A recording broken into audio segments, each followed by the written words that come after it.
Tracii Guns, Gunzo in the house, man. Gunzo, man. How's it feel to be surrounded by Rudy, Sarzo? Dude. Great singer, man. Dude. This band is the ultimate rock band, period. End of story. I'm so happy playing in that band. We play Randy Rhoads, Ozzy-Dio, Whitesnake, LA Guns, Montrose. It's incredible. Hey, my bass player is Rudy Sarzo. Who's your bass player? Man, I go back to that first Montrose album. Wow. Rock Candy. Dude, it's incredible. What a fucking album.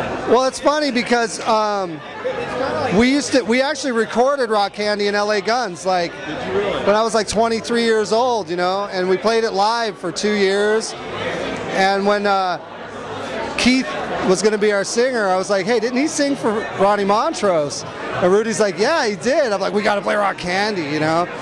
And that's like almost the highlight song of the set. You know, out of all those hits we do, Rock Candy's the one that has a jam in the middle where we can really showcase Rudy and myself, you know, in a big jam. It's incredible. It's incredible. It was never a commercial hit, really, so It's kind of like that song that didn't get abused on radio. So. Yeah, I mean, it's almost like, in this band, it's really like going back to junior high school, getting in a garage, and playing a million of our favorite songs. You know, it's incredible. It's a great feeling, man. When you go back to that material from the 70s, what is it? I know it's pre-MTV and, you know, the record companies got real corporate, but what was it about, you know, the musical freedom that those artists had that really made that music? Two things. Back then, rock and roll bands would literally record live in the studio without the vocal, you know, very little. So those records have that feel.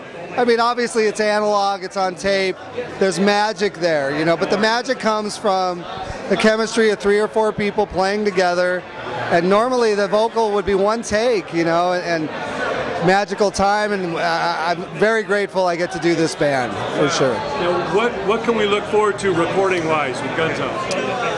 I am working my ass off writing music for Gunzo because in so many ways it's the most special band I've ever been in, you know. I mean, I literally had a poster of Rudy Sarzo and Randy Rhoads on my wall when I was a teenager, you know. So I have to provide us with music that's worthy, you know what I mean? So it's going to be a process, it's going to take time, and we're going to nail it. It's going to be big, it's going to be epic. Going to do it right. Going to do it right. Before it's right. Yeah, we're not going to bore anybody with anything live yet until it's out, you know? So I'm taking it very seriously, as are the other guys.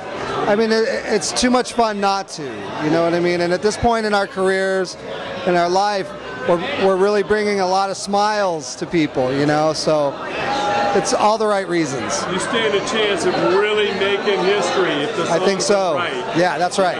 You got the band. Now the business is completely changing, but what advice do you give to the young players, the young bands in the garage today, as far as coming up with the right songs, coming up with the chemistry, the right players? You know, the thing is, all the stuff that you and I grew up on, it was, all those guys did it because they loved it. That's the most important thing, is that, you know, you're playing with guys that you love, you're on some crazy mission together, you put the pirate hats on and you go, arr. That's what rock and roll is really all about, you know. So for new bands, you know, do it because you love it, number one, you know. And if you're lucky enough to have any success, be grateful. If you reach the moon, even better. But if you don't make it, if you don't make one penny, still love playing and still do it, man. You're not judged on how much money you make. You're judged on how much you love it. Keep your day job, but absolutely. Yeah, don't make the same mistake I did. Keep your day job. We've got Steven Adler here. I know you grew up with Adler. What's your greatest memories about hanging out on Hollywood Boulevard back in the late 70s? Yeah, we did, man. Yeah, I mean, particularly Adler and Slash. I mean, we were like 3 little misfits, you know, and we grew up in a very Jewish neighborhood, and we got in a lot of trouble, and we were great friends, and we even talk to each other still these days sometimes, you know. So, no, but the best memories are just, you know, arguing who's better, Led Zeppelin or Aerosmith. It's simple, man. That's what we all did. Exactly. And kids that didn't exactly do that well in school, turned out pretty damn well, right? We got lucky as hell, man. Come on. Great to see you as always, Tracii. My pleasure, man. Keep that music going, man. Thanks, man.